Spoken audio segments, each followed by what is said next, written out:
Oh, God. A few months ago, I made a video on a special that Invincible released by Adam Eve, with plans being that after I released that video, I would go and review the second season of Invincible that would therefore release in November. Except, that didn't happen. Not only because of my incessant procrastination and personal issues, but also because the second season was split into two parts, of which the latter will release in March of the next year. So of no other choice, I waited, with bated breath bear in mind. I mean, there's no way that they could fuck up a commercially and critically acclaimed show beloved by the masses by making them wait a bit longer for the show they'd already waited over a year for, right? Except they did. Okay. Let me be fair to the team behind Invincible. I'm sure they all poured their hearts and souls into this production, and I'm sure that they spent countless hours working on the show as a whole. But I don't think that the issues now plaguing this show stem from them. It's a management issue. When Invincible Season 1 dropped, it was out of nowhere. Sure, there have been trailers and promotional material, but no one seriously expected it to be anything but The Boys, but less bloody and animated. But by the time the final episode released, no one was singing that same tune. They were all praising Invincible for its unoriginal but unique take on the superhero genre that left critics and fans clamoring for more. Even I, the hater that I am, was surprised by just how good a random comic book based animated series was that seemingly came from nowhere. Amazon had made the entire internet go into some kind of Invincible frenzy. When the final episode of Season 1 dropped, it was trending for like 2 days straight, for God's sake. It wasn't the best looking show, and the story left a decent amount to be desired for any diehard superhero fans, but for the general audience, it presented a fresh take on a genre that had been and has been oversaturated for years, presenting a layered story that people could get involved in. Now, what any normal company would do after seeing the success of the first season would be to immediately drop whatever projects they're working on, greenlight second and potentially third seasons, and pour a lot more effort and money into a show that was originally a gamble to create, hopefully managing to release a season sometime early next year, which is just what they did. Less than 24 hours after the final episode dropped, they announced not just a second, but a third season. Amazon were in this for the long run. While there was no release date for the second season to accompany the announcements, all the fans had to do was wait for a few months and they would get their answers. Maybe even take the time to read the beloved comic books while they wait. And they waited. And waited. And waited. Then, nothing. 8 months went by like a flash of light and the entire internet, nay, the entire world was asking the same question. Where the hell was Invincible? With no new news on Season 2, the fans could do nothing but continue to wait an unknown amount of time, which could have been many more months for news of a release date, with not even a trailer or new season to accompany it. With Amazon being so tight-lipped as well, not allowing questions to be asked or answered, or even statements to be released besides the fact that it was being worked on. And then, over 2.5 years later, we finally got something. It was a sneak peek. Nothing too big to go on, but it was something. And just that tiny bit got the internet ready again. And I gotta hand it to the staff. While they had over 2 years to create the second season, I have no idea how long the sneak peek was sitting in the vault for, but it was good. The sneak peek was supposed to set up and show people that Invincible was still around and it was still coming out, and it accomplished exactly that, while also showing off a kick-ass new art style to accompany it. The animation looked smoother with bolder lines signifying a change in art style. A change in frame rate allowed the sneak peek to look so crisp and beautiful with only just a singular scene. Not to mention the seemingly massive focus on lighting improvement with amazing looking depth perception as well.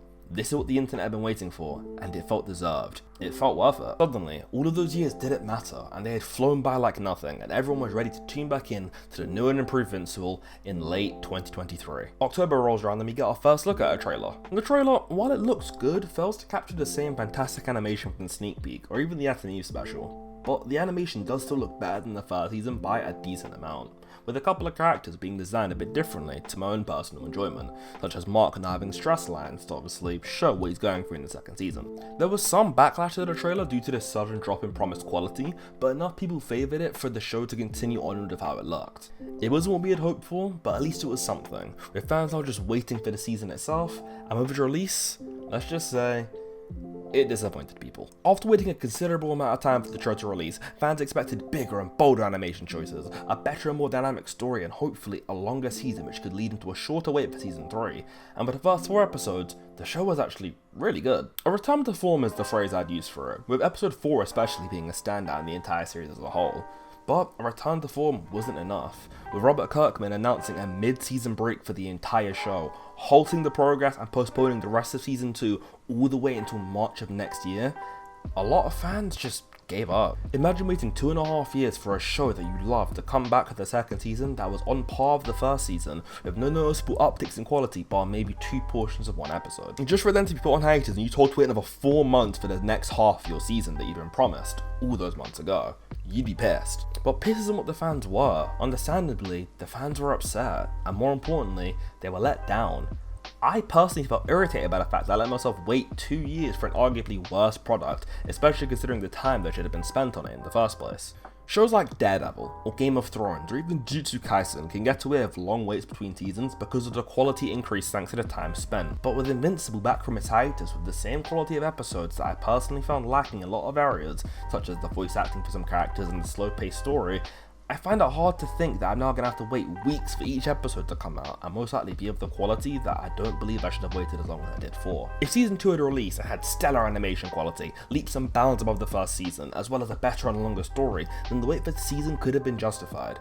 But that wasn't the case. The fandom waited 2.5 years for a second season that could be argued to be worse quality than the first, completely killing the hype going forward and establishing a negative relationship between the fans and the company making Invincible. There's no build up anymore, no more hype because Amazon made their now alienated audience wait 3 years for this season, and not only that, they also split the season in 2 parts, making it that the fans would inevitably have to wait longer for more of the same. Invincible never did good because of its animation. The CGI in the first season was so blatant and obvious that it was jarring to look at sometimes, but nobody cared about that because of how good and consistent the story was. But fans have lost care for the one thing that made the show interesting in the first place, the story, because of how long it took to release the show. I don't know if it was a scheduling issue with the higher ups at Amazon, or if it was something to do with someone trying to sabotage Invincible's release chances, but whatever they did, it's working and it's killing off the hype for Invincible. I've had more people come to me in the last few weeks saying that they don't care about Invincible anymore. Whenever I try to talk of it to my friends, they say that they stopped watching it because of how long it took to release the second season. It's either that or they've completely swapped over to reading the comics, which are already completed and they can just read all of them throughout. There's a fine line you have to tread when you work on animated shows. That fine line determines how hard you're going to work your staff, your animators, your storyboarders, your sound designers.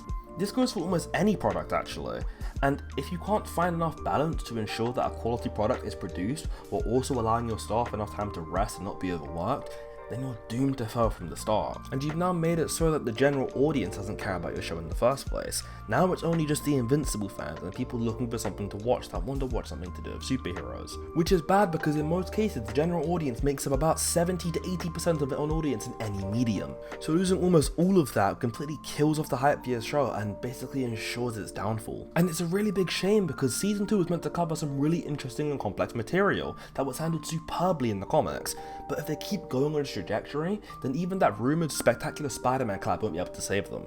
Amazon got complacent.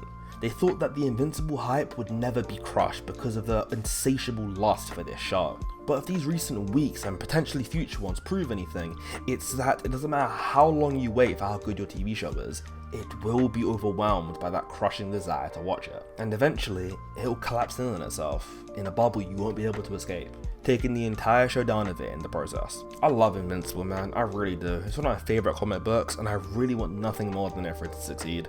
But if they keep making terrible decisions like they are now, then all they can expect is failure. Anyway, thanks for watching, and I'll catch you later. Bye now.